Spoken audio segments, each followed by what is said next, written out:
I am Elvis Presley, standing now in front of the Rock and Roll Hall of Fame. The solemn and somewhat surreal atmosphere seeps into my varied being. Through the glass display I see that familiar jumpsuit, the rhinestones still glinting as if they hold the echoes of 1,000 performances. This suit, it's more than just fabric and adornment.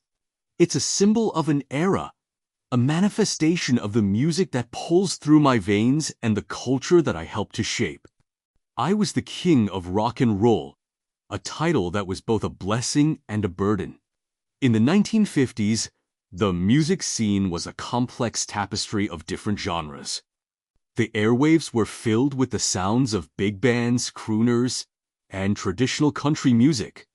But there was a new energy brewing, a fusion of rhythm and blues, country, and gospel that would come to be known as rock and roll.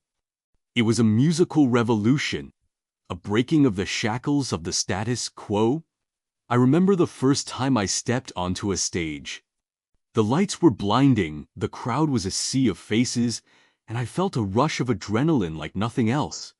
I was young, full of passion, and I wanted to share this new sound with the world. My style was a mix of the raw energy of rhythm and blues and the twang of country music. I moved my hips in a way that was considered scandalous at the time, but it was a natural expression of the music.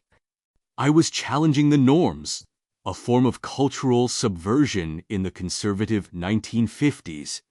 The recording studios were my playground. We used the latest audio engineering techniques of the time, like reverb and echo, to create a sound that was bigger than life. Each song was a story, a reflection of my experiences, the struggles of the working class, and the dreams of a generation. Songs like Heartbreak, Hotel, and Hound Dog became anthems not just of a musical genre, but of a cultural movement. I became a global phenomenon, a pop icon. But with fame came pressure. The expectations were high, and I found myself in a constant battle to stay true to my roots while also meeting the demands of the industry. The 1960s and 1970s were a time of change, both personally and professionally. The music industry was evolving, and I was trying to keep up. Now, standing here in this hall, looking at my memorabilia, I feel a sense of both pride and sadness. Pride because my music has endured, it has transcended time and cultural boundaries. It has influenced countless artists, from punk rockers to hip-hop stars. But sadness because so much of the essence of what I was trying to convey has been lost in translation. This hall, as grand as it is just a museum. It can display the artifacts, but it can't capture the feeling of being on stage, the connection with the audience, the raw emotion of the music. The music that I created was a form of cultural syncretism, a blending of different musical traditions. It was a voice for the voiceless, a way to break down barriers. But here it's just a collection of relics. The closing bell rings, and the lights start to dim. It's like a curtain falling on a long-gone era. My spirit is heavy as I turn to leave.